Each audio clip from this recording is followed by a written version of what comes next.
I'm Sherry Larkin, Director of the Florida Sea Grant Program, and since this virus broke out, it has been amazing to see what our agents start thinking of in terms of new programming. So, can't let this opportunity go by to recognize some innovation, and I would like to start conferring what I call Productivity and Pandemic Awards.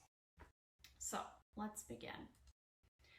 First up, we have Maya McGuire. So Maya, under the Best New Initiative category, started to rally the troops to think about developing some K through 12 educational videos. You know, all those parents that are stay at home and have to think about what to do.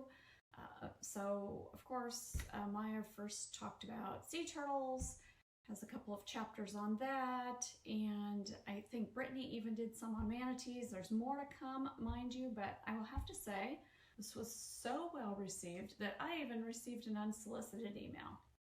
Somebody that says they're great, keep them coming. So the good news is they will be coming. I also have to say, I think Maya's a mind reader, because I swear every time I think about something and in pops an email in my box for a new idea. So I appreciate that about Maya. So next award goes to Holly and to Anna, and I call it the Guinea Pig Award. And it's not like the testing mice kind of an award. It's because they helped us with Zoom.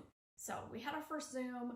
They had attempted some training and gave us some feedback that it was all good and it's all helpful and it all helps productivity in a panic. So from A to Z, thank you for giving us some confidence. Okay, next we have Laura, because the good side of Zoom is apparently there's also a bad side. And Laura was the first to warn us on Friday with a beware, bad things can happen on Zoom and how to take care of it. So I really appreciate that as well. Okay, so Angela, and this was even a couple of days ago, came out with a blog, COVID Resources for Seafood Producers. And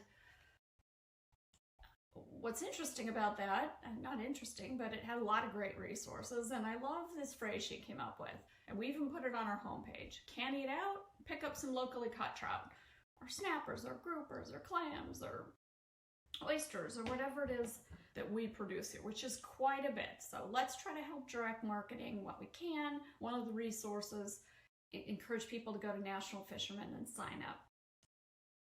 Rhett, okay, so with all the need to push out information fast, guess who gets stuck in the middle? So redevelopment requests in the face of COVID. So poor Rhett, I almost feel like I wanted to put a picture up of whiplash because his head must be going back and forth so much. So that's the start of what's happened. Of course, we also have things that are going on that we would have learned about had we not have this pandemic. And I have to mention this one because it's so fantastic. So Scott was a part of a lead researcher, part of a big award that, and I guess I should have moved my face out of there, that the University of Florida received through his efforts $3 million to help remove and dispose of damage caused by hurricane, and mainly like fishing vessels and such. So it was just a really fantastic award to receive during this. It was very good news. So, yay to everybody. Okay. So, you know, if you're interested in any of these materials, make sure you look at the website, and you may see information on Twitter. Be sure to retweet and look at that information. And thank you for joining us for this first installation of Productivity in a Pandemic.